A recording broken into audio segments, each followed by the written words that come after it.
Hey guys, this is Manshark Sub LPs. I'm Sub, this is Crusader Kings II, and this is Millennia in the Making, episode 188. We're currently playing as Kaiser Almeric the Blessed of the Holy Roman Empire, and he's a bit of a truce breaker. But anyway, he's the son of Kaiser Baldwin the Just, who himself was the son of Kaiser Almeric the Wise. So we've actually had a pretty good run. Wise, just, and blessed. We haven't immediately just gotten the usual one, which is... The great is the one that you just generally pick up from being an awesome dude. Anyway, we're at war. Kind of. We're at the end of the war. We're involved in the Holy Roman Holy War for Anupa. Anupa is this little area up here. Let's just end that because we are at 100% war score. So, right in on Tibet. Family trade zones, of course. Take out all of this shit. There we go. Get rid of that. Now, come on.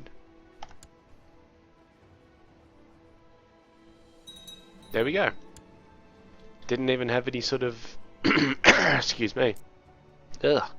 Didn't even have any sort of hesitation. It may have shown that we were about to crash. So, yeah, I think we've definitely overcome the crash issue just by giving away stuff, but I really don't want to chance it. Anyway, this realm here has a few, at least one barony. Ah, it's got a few. That's good. It gives us some options. So just distribute those as we normally do, right-clicking. Now, where's the capital? Okay, the capital is that one up there, so let's have a look at its barons. Thomas there is kind of shit. Daitawan is average. He's very average. And Eberhard is kind of shit. And I think that was it. Oh no, there was Deitpold here. Deitpold's our man. We should really form the duchy first, though. Or at least usurp it from this loser. Thank you.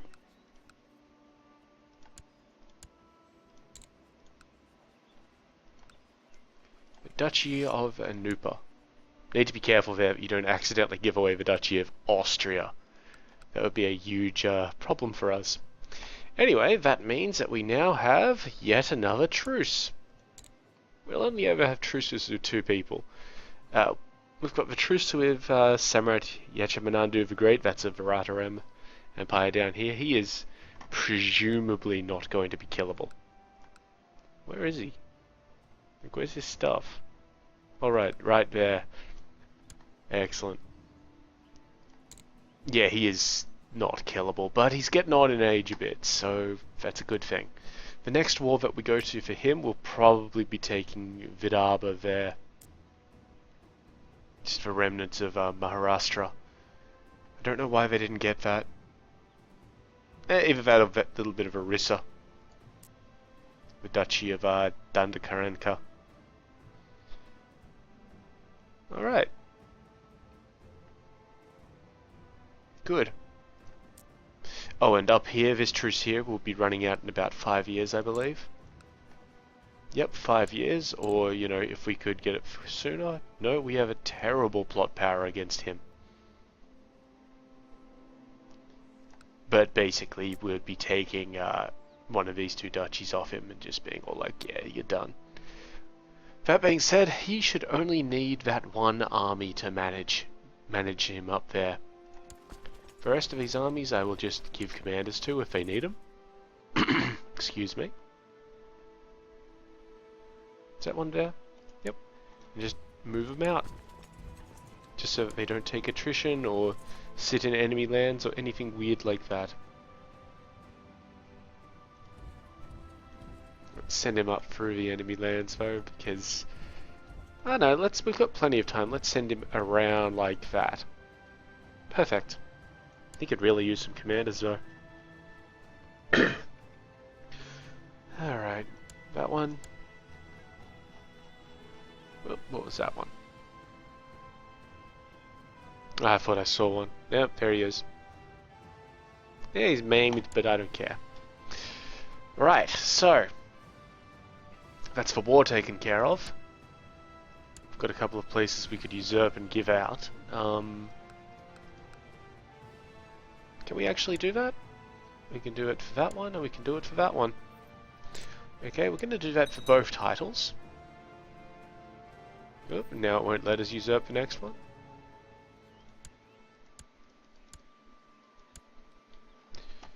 Okay, that's odd. Maybe they were both held by the same guy. Or something, I don't know. But anyway, we now have the Duchy of this place, of Concana, is it? No, it's the... Yeah, it is, the Duchy of Concana. And we'll just give it to whoever has the capital. So, this guy.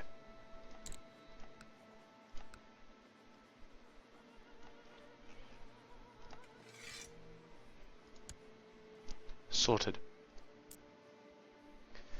Now only 4 titles can be created: the Duchies of Tyrol and Carinthia, which we're never creating again, the Persian Empire, which we're not worrying about.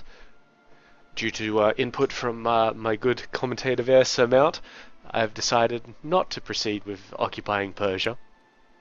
And of course the Empire of Rajasthan, which we're not going to do anything with.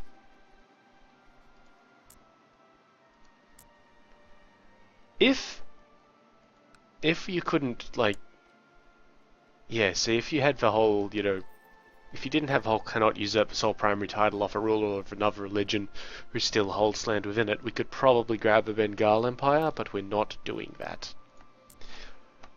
But we do have some things to just go on about as we just start up the timer a little bit. And then immediately pause the game. Baluchistan will convert to the HRE in 8 years. Persia will do it in 65, Khiva in... Oh, sorry, well, Persia will do it in 35, sorry. Khiva will do it in 59, Turkestan in 59, Afghanistan in 45, which is a fair amount of time. Punjab in 15, signed in 11, and then we've got over half a century for most of the other places that I give a shit about. Or don't give a shit about, as the case is. Gujarat is the only closer one, with 31. Now, I had a bit of a think about this. We can't release a single province in Baluchistan. It's a kingdom. It's run by King Eganolf here. That's fine. We're going to release his thing as just Baluchistan. There we go.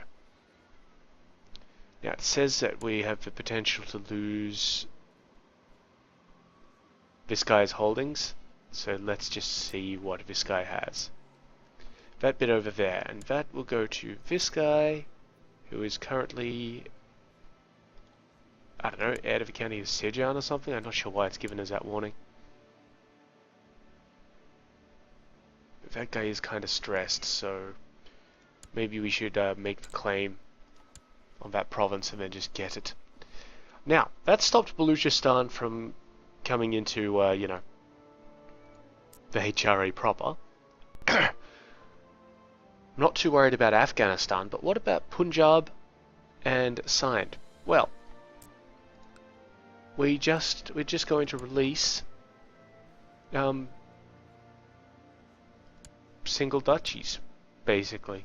Or, you know, a single duchy in a place that I just don't care about. So we just need to have a look at what these people own. So she owns Sariva, which is that area there. Yes, excellent. She can be independent. Apparently we can't do that because she's not a Catholic de jure vassal. Okay, that doesn't make any sense to me. Why could we release the King of Baluchistan of all places? He's not a Catholic de jure vassal. Fuck you, game. Fuck you. Yeah, no, it's gonna do that. Oh well, no matter.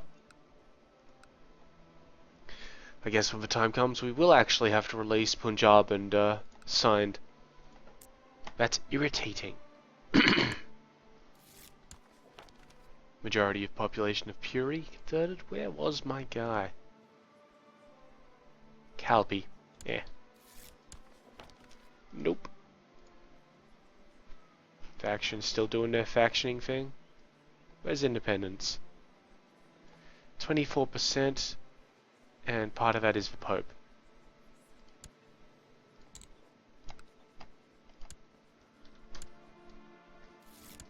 Ramagiri converted. Yes, my claim has been granted. Now, where was that actually for? Ah, this one here. Now, that's currently owned by the Duke of Kerman. Should have seen that before we did that, but fuck it. I'm not concerned about that vassal inheritance going anywhere.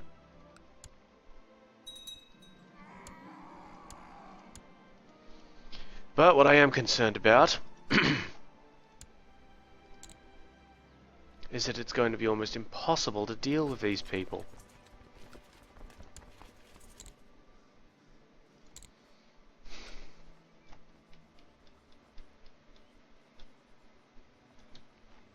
And by impossible, I just mean that it's going to take us, well, let's see how many duchies there are, right? 1, 2, 3, 4, 5, 6, 7, 8, 9, 10, 11, 12, 13, 14. That would take us, and if that one counts there, 15. No, it doesn't, so just 14. That would take us 140 years without breaking any truces. And not counting, you know, monarch deaths or anything like that. We can't constantly break truce. This thing stacks. It's a problem. So we just can't constantly do that. Why are you sitting there? Get out. You... Oh, you're probably headed back up there. Okay, that's fine. Now I know what's going on.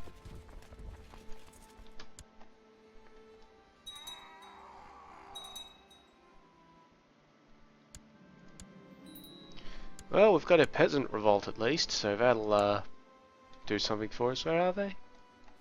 Over here. Go on, kick them in.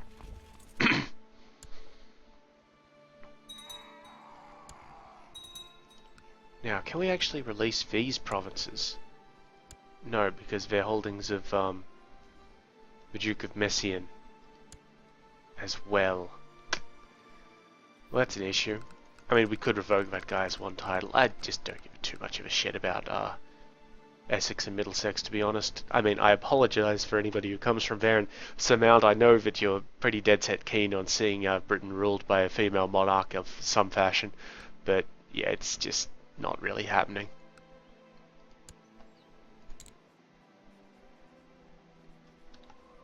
Well, not immediately anyway, but it won't be due to me that it happens. Because the game won't let me release who I want to release as independent dudes. Yeah. A daughter was born to 2 random individuals.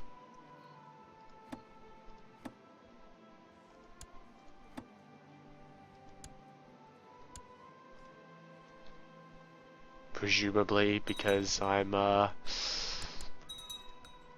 fucking the dude's wife.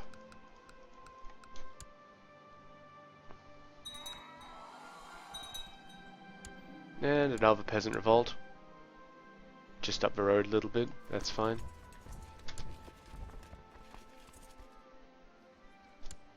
Alright, let's see how, if these guys are even remotely killable.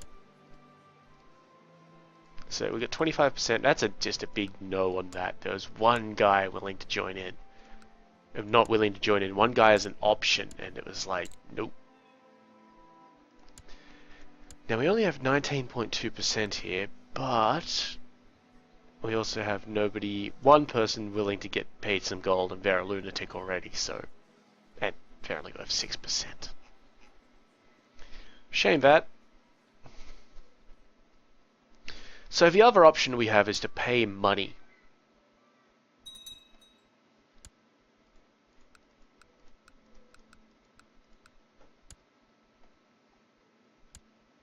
And you know what? Spy Master isn't doing much where he is, so let's see. That one to there. I know, it's not the greatest of things. We're not declaring war on this guy, we're just going to try and off him. He died, nobody worked it out. New ruler. Just cancel that plot, because that guy is actually dead now. She doesn't appear to be all that assassinatable, but good news. Gives us the chance for some war.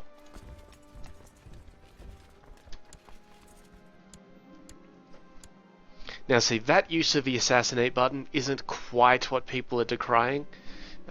Before Charlemagne was released and the assassination button was removed, what people were decrying, and you know, saying, oh, it's a good thing that it's been removed, is if I had failed, I would have honestly just kept on spending money until the guy died. If he dies, because he's the ruler, I don't get any return assassination attempt on me. You need the money to use it, we have the money to use it, but it is kind of powerful. Even at 450 gold a pop, because they're Emperor class titles. But we're going to do that until the Nagra Empire is just destroyed. Like, utterly. And hopefully it doesn't take us, you know, 3 individual episodes because of crashing or anything like that. Maybe we'll just test out how that goes. They do have a fairly sizable army sitting back there. But I plan on winning quickly. Anyway, yeah, my Pathfinder games today. I'm not sure if I said what I was playing. I'm playing as a Cavalier from the Advanced Player's Guide. I kind of bitched and whinged until I was allowed to do that because we were originally only going to play core classes. But I was dead set on playing Cavalier because, holy shit, Cavaliers. So I have intentionally kind of gimped myself by making it so that if my mount gets taken out from under me, well, basically I'm going to hold everybody up for a week while I get a new mount, and that mount won't have all the awesome abilities. The mount is, if you're not sure, the mount is basically a druid animal companion. Okay, normally when other classes get the druid animal companion, they get it at their level -3, or at half their level, or at some bullshit thing like that. The Cavalier gets it at his level. It's really, really powerful and really good. It's just that he's limited to a few choices. If he's a medium creature, like a human, he can take a horse or a camel. If he's a small creature, he can take a wolf, or at 4th level, a boar. And, you know, or a dog or something like that.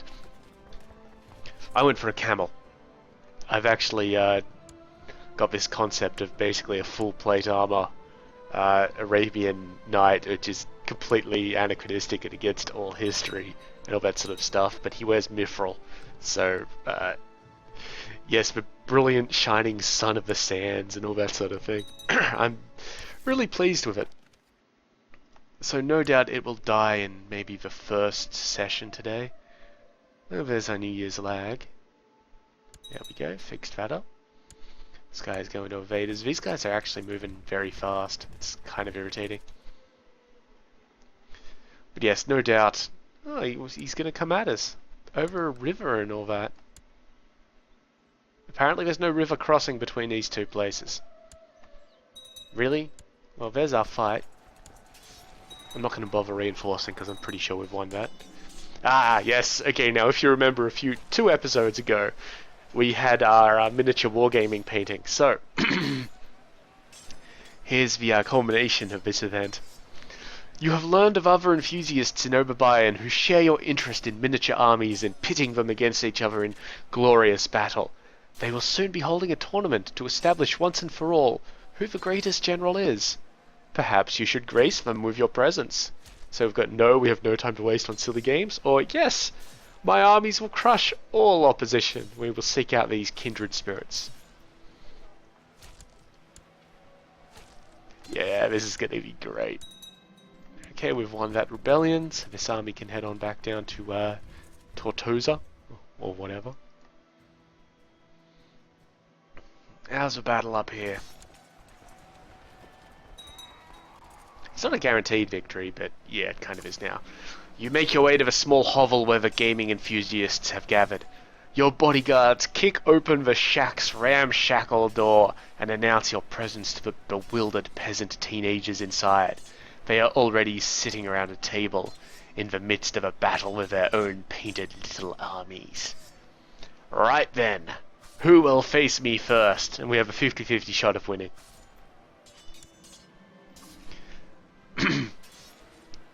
As your armored guards stand at silent attention along the walls of the hut, you do battle with your wooden army. The dice roll your way and soon your army is the last to remain standing on the table. The frightened striplings watch in silence as you gather up your wooden soldiers and turn to leave with your bodyguard. We shall have to do this again sometime. Now, not only is that an awesome, just epic chain of events, that's given us 2 more martial in addition to what we already got, and 15 prestige. So we've completed our ambition. But before I unpause the game, I'd just like to go into how hilarious that scenario is. So these peasant kids are playing like Warhammer 40k around a table or something like that. And suddenly the goddamned Kaiser of the world kicks open their door and waltzes in and is like, right, let's play. What do you do in that situation? Like, honestly. Anyway, let's unpause. There we go, we've fulfilled the ambition, so now we can pick a new one. We're gonna pick stewardship, actually. Because our stewardship is shit. As we win this battle, and presumably the war with it. Yep. Huge amount of percentage, and we're just going to declare victory and see what happens. No crash. Fucking phenomenal. And let's create the duchy, thank you. Where's the capital? Right, that one up there in the corner. Did that one have a barony in it? Nope. None of these places had goddamn baronies.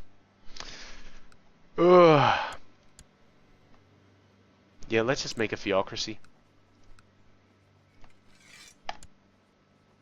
Done. Right, so you're probably not all that assassinatable. No, you got a few that don't like you, but yeah, let's be honest, we're just gonna do it my way. Failed to slay. Joyous news, dead, don't know the name of the killer. Now this older woman, the lunatic, has decided that it'd be a pretty good idea if she ruled the place.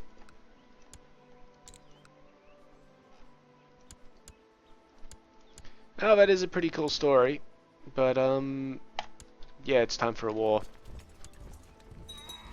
Oh, they're already running away, so let's chase them down.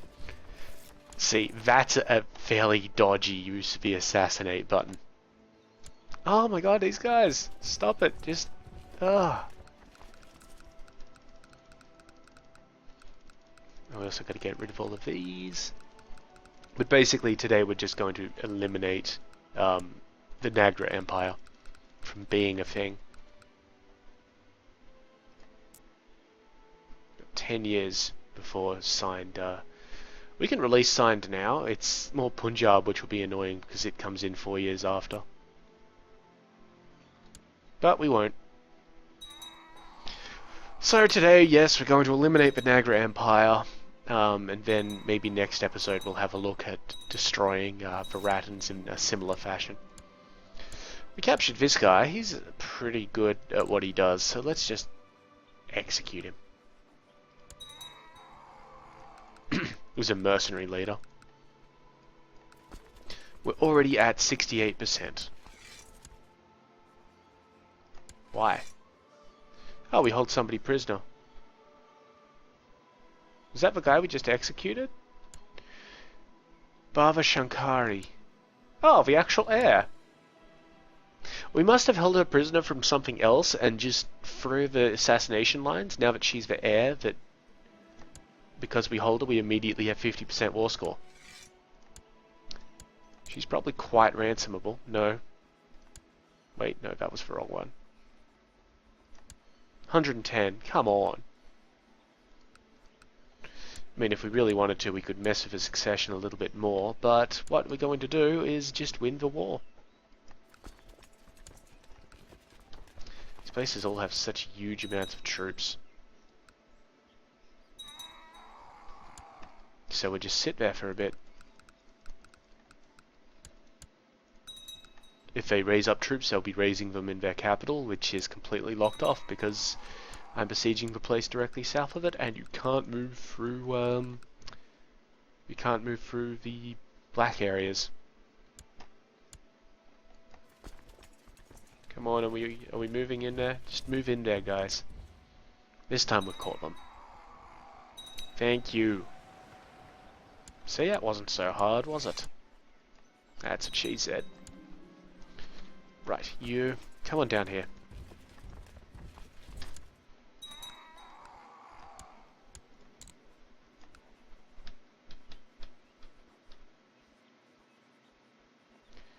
Okay, I'm not going to blindly assassinate everybody. I'll only be doing it in places where my spy master is at. Good old Ezo. Hey, he obeys the assassin's rule. 4-letter name ends in an O. Apparently that's something to do with Assassin's Creed. Anyway, back to Pathfinder. So, yeah, we're starting at level 7, which is great. Oh, level 7 or level 8, I forget which. But it does mean that I don't quite have the feats that I want, because Cavaliers don't actually get a lot of feats. And they're forced to take some teamwork stuff, which is fine. But yeah, it's not the best of things. The main thing with a Cavalier is the charge. I'll try and break it down just quickly. So, normally when you charge you get like a +2 to attack and a -2 to armor class. That's fine. A Cavalier doesn't take a -2 to armor class if he's charging while mounted. How about from now, I'll just, whenever I say charge, I'm talking about when mounted, because that's when the Cavalier gets his bonuses. So, normally when you use Lance, a Lance does double damage on a charge no matter what. That's fine. That's great. If you take the Spirited Charge feat, that gives you double damage on a charge as well. Now that stacks. So, but it doesn't become a ×4, it becomes a ×3, because you double the original damage twice, if that makes sense. So now he's doing ×3 damage. That's great. And his damage is something like, say, it's 1d8 for the Lance, plus whatever his strength is, plus whatever the enhancement bonus is. At some point, the Cavalier also gets an ability which doubles his damage on a charge. Or, actually no, I've mistaken that. Okay, so you do double damage on a charge of a Lance. Let's work this out. Double damage on charge of a Lance. Spirited Charge gives you double damage on a charge with any other weapon, and ×3 damage with a Lance. So, now you're doing ×4 damage, because you're tripling the original, and then doubling the original. So that's ×4. The Cavalier gets an ability which lets him do double damage with another normal weapon, or ×3 damage with a Lance. So that pumps up to ×6 with a Lance, because you triple it twice and then double it once. Oh, it gets pretty confusing, I gotta admit. But basically, so you're doing ×6 damage with a Lance. What happens if you score a critical? A Lance has a critical multiplier of ×3. Bang, you're up to ×8 damage. So that's pretty good. I mean, 8d8 plus your strength mod. Let's say for argument's sake you had a strength of 18. So that's a +4 to damage. So 8 times 4 is 32. Say you got an enhancement bonus of +2 on your weapon, so that's another 16. So that's going to be 48. Yeah, 8d8 plus 48. That's pretty good. The Cavalier then gets an ability which lets him add his mount's strength bonus to his any charge attack he makes. because of the way that an animal companion's strength bonus increases as they gain levels, that could be an extra 10 damage on your original attack. So that's like an extra 80 points of damage on a critical charge. So now you're looking at something like 150 points of damage before you roll. And yeah, it's pretty intense. And okay. My dear Kaiser, I am your humble servant, and while I may not have always viewed you as favorably as I should, I sincerely regret my behavior. Okay, dude. But that's on a charge, and you might think, well, you only get one charge like a go, don't you? Like, you know, what's the goal there? And also, the Cavalier gets a fuck ton of special like abilities on a charge, like additional hit, additional other stuff. You know, it's great. I haven't even bothered writing them down yet, but because I only get like one at this level, and I think it's just a +4 to hit, which is nice. But you know, all that sort of stuff.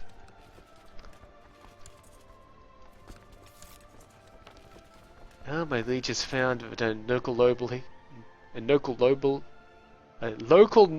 what the fuck, subs, is a homosexual. What should I do with this information? Blackmail, spread rumors, nothing. Spread rumors, why not?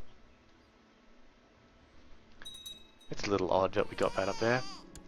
Another son was born to my bastard son and my lover.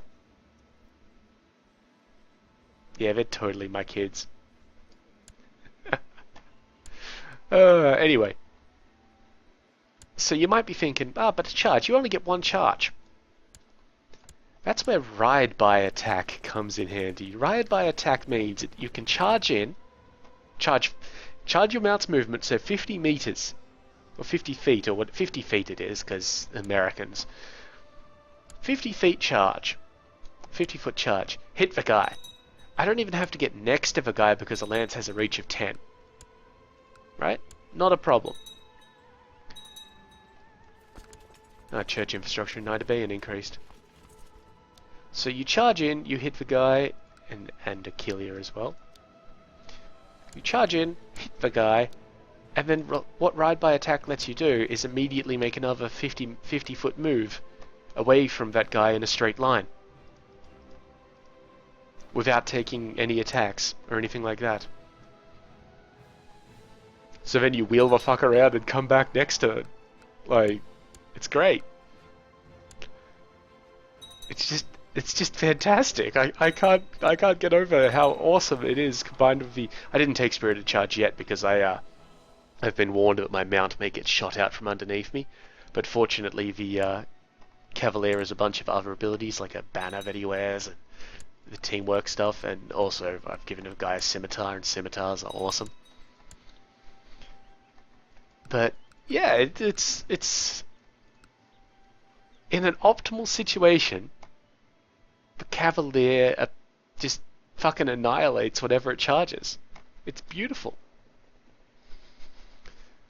But yes, I have been warned that my mount may get like targeted. Of course, my mount is pretty fucking tough, to be honest. Okay, she's offering to surrender. Done. Sweet. That was probably a mistake for her. Let's just get rid of this land. Give myself the duchy. Thank you. But yes, so as I was saying, or gushing about more like, the Cavalier on the charge is exceptional, and I have been warned that, you know, maybe my mount will die. But you know what, that's fair enough, because the Cavalier gets these bonuses on any mount. Any mount, it's just that his mount is more sturdy. And sturdy like a fucking animal companion. Really sturdy, they get natural armor bonuses. I'm pretty sure the mount is like an armor of 22 or something. Which, well, not exceptional. I mean, my guy has an armor of 28. It's still pretty good. Now, I haven't done this particular thing in regards to the game, because a cavalier needs to choose an order that they're part of. I chose the Order of the Dragon, which is because dragons are pretty fucking sweet, but also because I was asked to, do something teamwork-ish, and the Order of the Dragon is all about protecting his team and all that sort of thing. Failed to kill her. Failed to kill her. Failed to kill her. At least they're not working out that it's me. Died not knowing the name of her killer. And, if I'm right... No? She must have gotten released from jail as part of a work release program or something. No, still there. That one. Whatever, as soon as these guys get out, they can just get back in.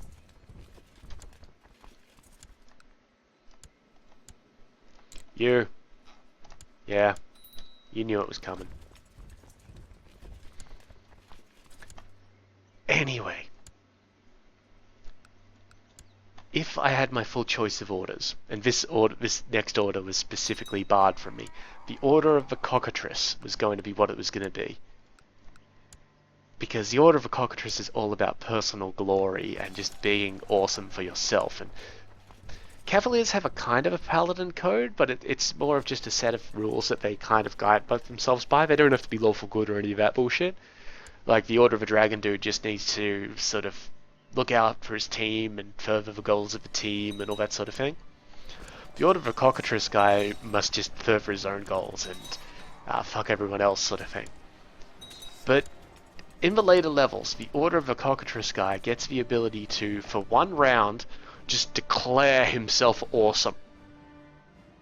He adds his class level, and this is at a point where he's like level 18 or something like that. He adds his class level to every single check he makes, every single test he makes, just everything. He gets like a plus 18 or over on it.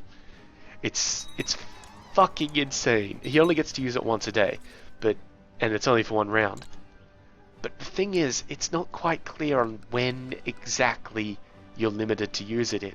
It's a free action, and I'm not sure whether it's been ruled yet, officially, whether you can or cannot take a free action as part of another action.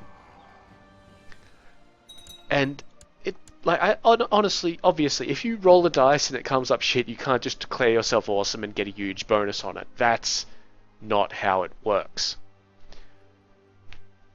But part of it is that it automatically confirms any critical hits that you make in that round.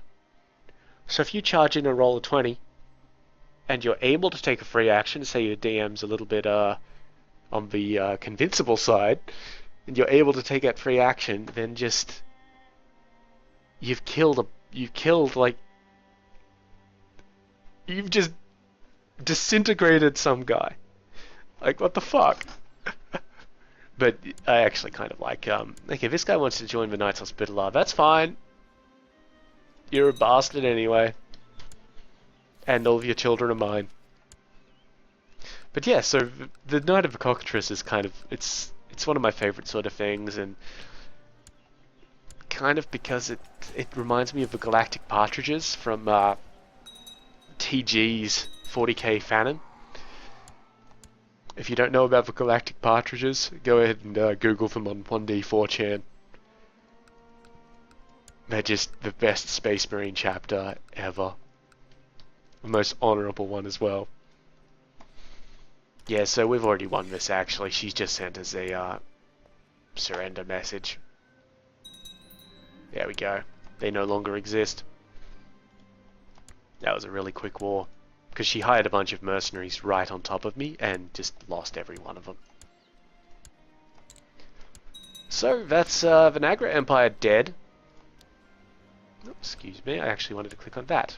Rudgar, Gratz. The Duchy of Sutia. Satia. That place. Right, so we don't have to worry about them anymore.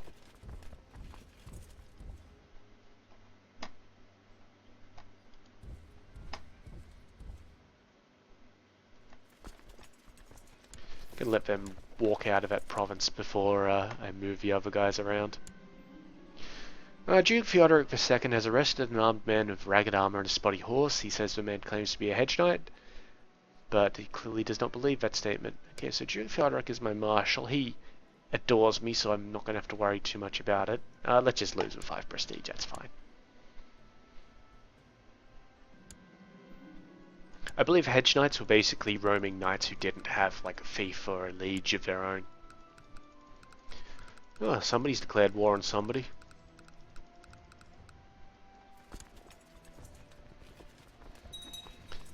So yeah, that was actually a really productive episode. Not only did I get to rant a bit about Pathfinder, and we lost our court chaplain.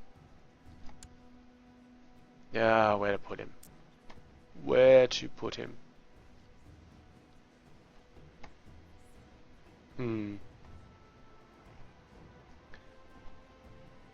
I'll put him up in the corner here.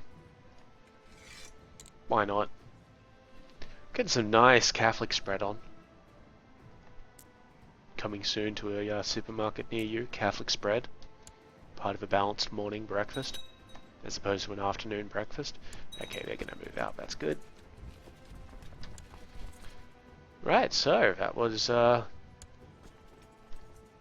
yeah, quite a successful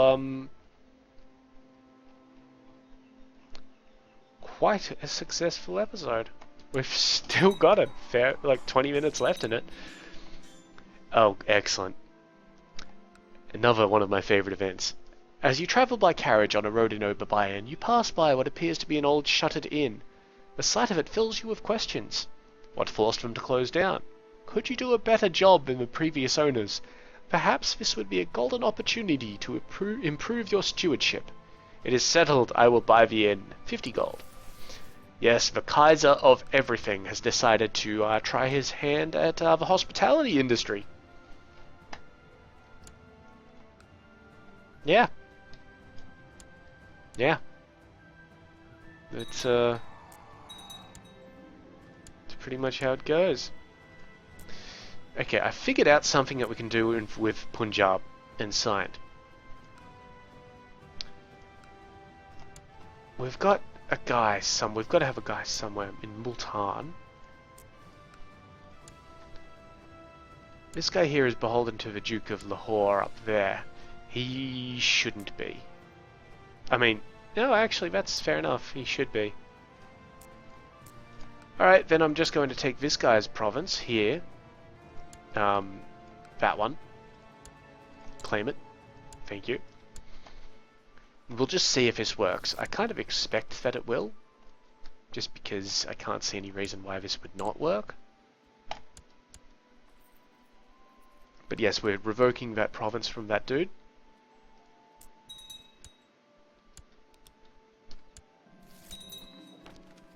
Let him rot. Okay, so now we own this place.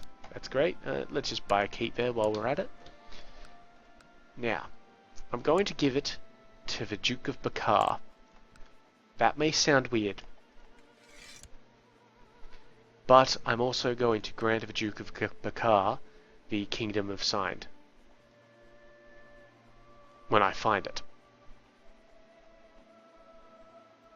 Which may... Oh, there it is. So that's all of that. Now, normally it's just that area, so we're giving them a little piece of Punjab. And the idea there is that should stop the de jure spread of Punjab. After we grant the guy independence. Okay, so Punjab is currently at 87 years. We'll just have to see how that goes. Yep, great.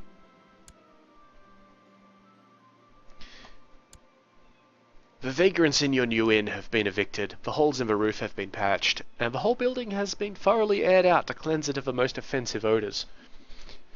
New staff has been hired, it should be have been hired, thank you spell checking, and the time has come for you to decide on a name for your inn.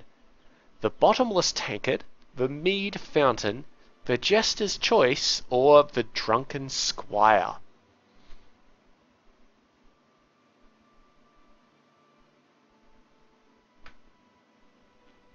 The Jester's Choice, I think. That shall do.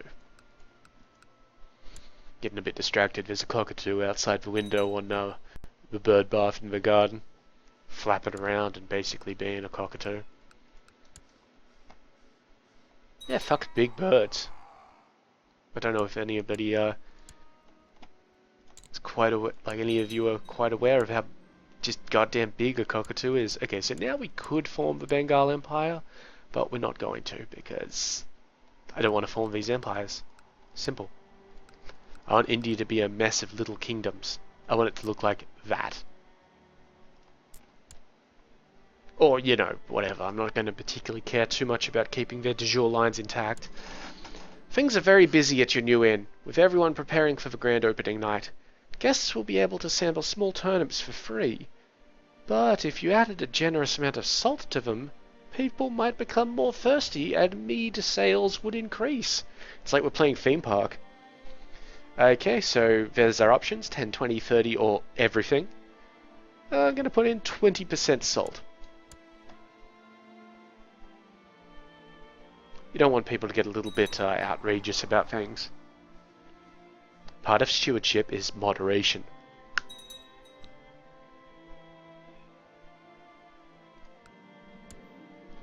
Your inn will soon open to the public, but one last detail demands your attention before the opening night. Some form of act or spectacle will need to be booked to keep the guests around. After scouring the lands... Oh, excuse me. After scouring the lands for what passes as entertainment, you conclude that the following options are available to you. A lengthy sermon on the evils of vice by a local clergyman. Yeah, it's not such a good idea for an inn. A travelling bard from distant lands. A renowned eunuch castrato singer. Or a wild ass that allegedly speaks and recites poetry. I'm choosing to believe that that isn't a donkey, and that's actually somebody's rear end. We're going to hire the eunuch. That's what she said.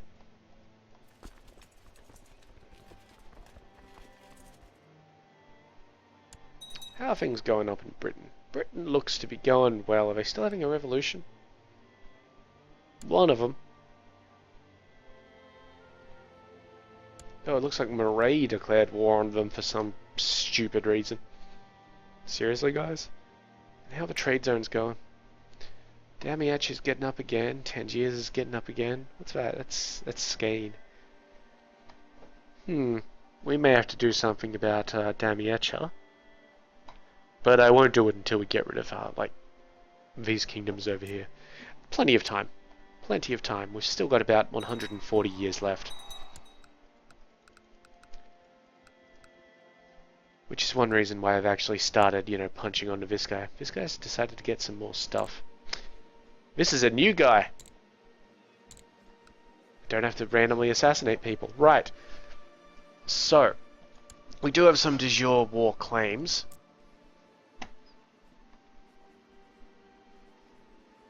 And you know what? Let's just try to quickly get that one done. Everybody move in. And we can actually attack his lands personally now. The eunuch's castrato singing was quite unlike anything you have heard before, but unfortunately a large fight erupted near the stage as people crowded around it to see where the shrill wailing was coming from. Your ears are still ringing from the singer's high-pitched shrieks when the fighting spilled onto the stage. Whoops. Okay, good. The salt trick actually seems to have worked. Who would have thought? The first of your guests seemed unquenchable, and mead sales exceeded expectations. I made a nice little profit. 20 gold. Not too bad, not too bad.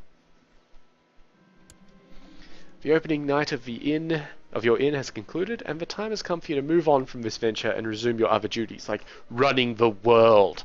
Whatever else can be said, you have learned many valuable lessons on running a business. A buyer is ready to take the inn off your hands, at a tidy little profit for you. 65 gold, 2 stewardship. Not bad. And honestly, if that has happened at the start of the game, 65 gold would have been incredible.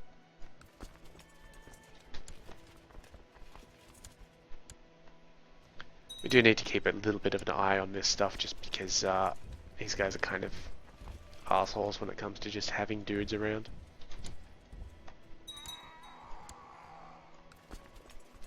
Fortunately, we should be able to deal with a lot of them, just as things go.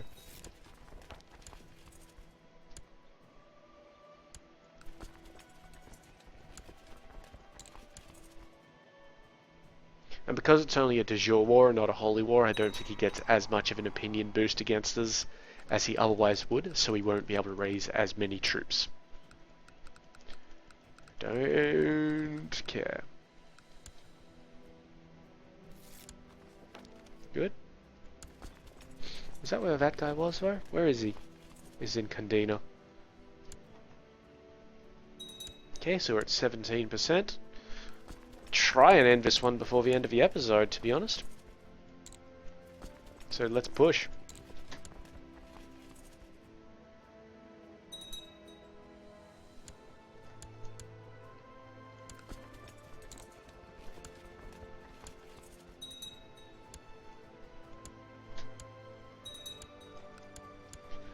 Various sieges ending, great. So we're at 49%, and it's a no. Considers the war to be indecisive. Alright, buddy. Whatever you say.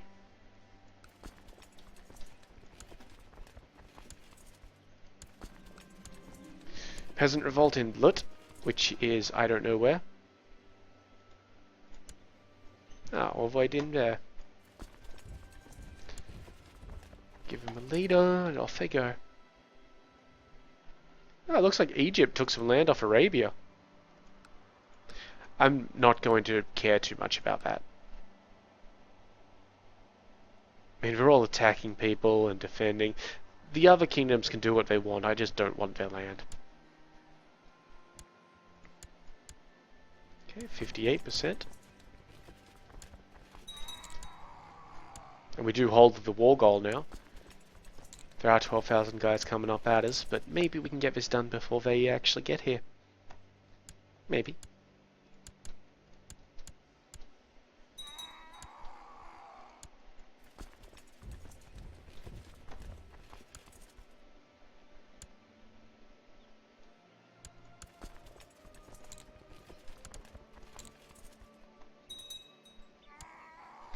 It's 95%.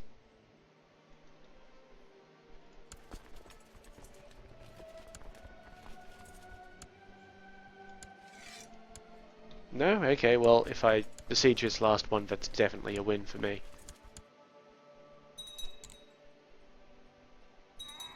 $100. Great. You lost. Thank you. Okay, so very nice and simple. We actually got rulership of this guy. That's cool and all, but what I'm going to do is revoke his title. Because he's a filthy Jane, as they call it.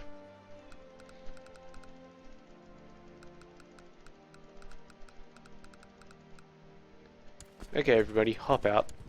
Thank you, thank you, thank you, and thank you. And you guys as well. I'm actually going to move these guys down like that, because then we can hit the guy's 2 provinces, and not some random dude's province.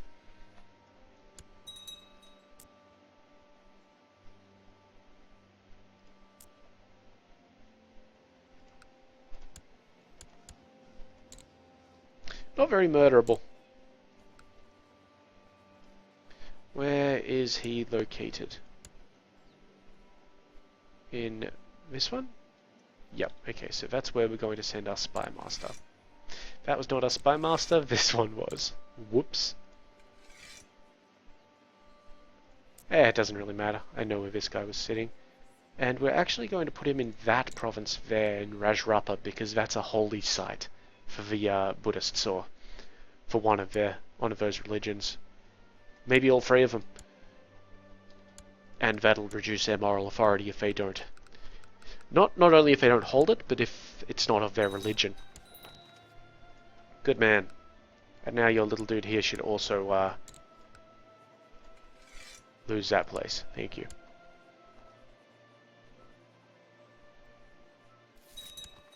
Great.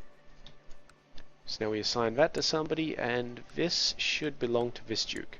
He probably doesn't like us at the moment because he desires the county of Whatever. Barasuru. Done.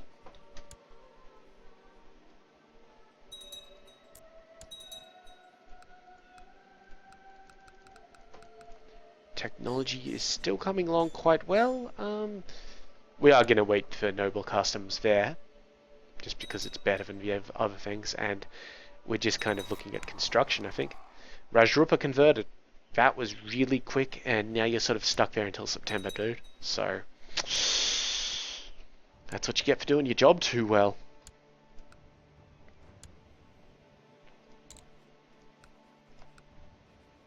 Anyway, now this bloke is a lot more assassinatable. Looks like my name was divulged, so now we just need to kill him like that. He's dead. That's all good. Is he dead or is he incapable? He's incapable. That should presumably make him a lot... Yes, okay, so now we have 0 chance of being discovered and a 45% chance of being successful. There we go. He's dead. This one who is imprisoned by me is now the ruler. I can't declare war on her while she's imprisoned. So we're going to ransom her back for 385 gold. They will accept that.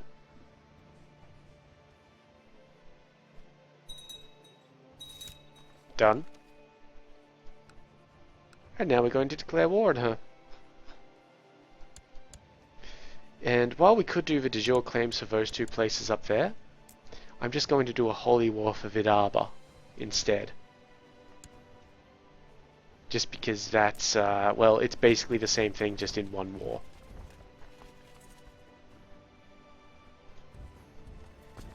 Those guys can just go over there, these guys can come down here. Like that and like that. These guys were lacking a leader.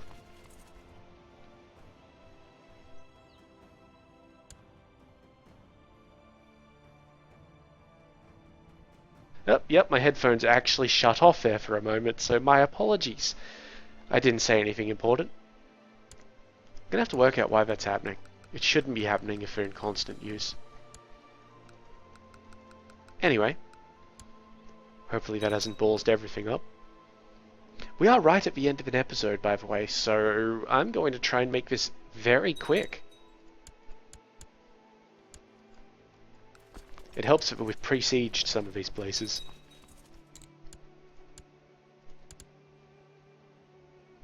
Very good. Very good. Yeah, whatever. Thank you, and thank you. You guys aren't in a position to besiege yet. This one up here had a few bits taken out of it.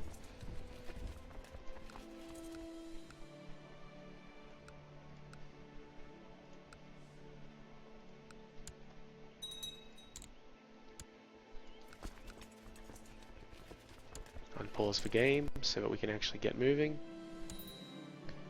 One of my sons has become a tough soldier. Not great, but not terrible. Oh, he needs land. Ah, fuck, we'll deal with that next episode. Yeah, losing trade posts all over the place. Already at 45%, doing pretty well here.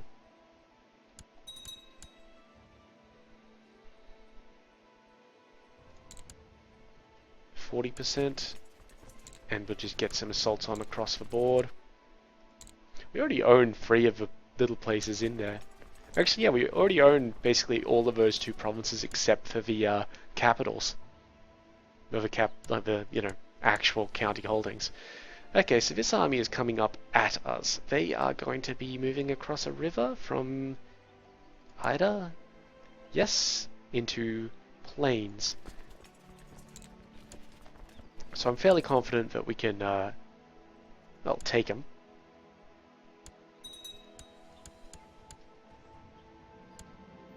I am ill. That's fine. Okay, now I'm not confident that we can take that, because that's 30,000 dudes. But what we should be doing here... One, we're at 85%, so we're doing pretty well. Those armies are useless where they are. You can just start an assault. So what I'm doing here is chancing it. Really chancing it. That the assault will end before the majority of this army gets here. And it will give us enough percentage. 99. I need 1 more percent. Come on, hopefully this siege here ends. Come on. Okay, that siege has ended. So while we have a battle that we may be losing, that doesn't matter. Because war's over.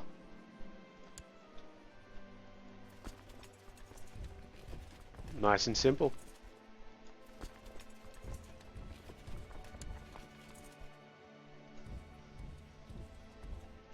And we just move these around. I don't want to hold those 2 places. Who should be holding them?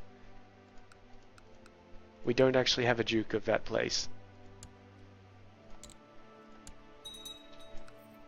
Well, we will shortly. How are you? Not great. How are you? Not great. How are you? Average. Well, this guy's gonna get it, I guess. Ugh. Come on. And we've definitely gone overtime, so this will definitely be the end of the episode. Once I check out what's going on over here. They're running away from me again. Bloody peasants. Okay, so, well, you know how this goes. If you've got any questions or comments, please feel free to leave them below. I'll get to them as soon as possible. If you liked the video, go ahead and give it a like. And if you would enjoy seeing more of this sort of thing, and hopefully not having my headphones cut out on me again, well, go ahead and subscribe if you have not already done so. In the meantime, though, I've been Sub. You've been yourselves. Later.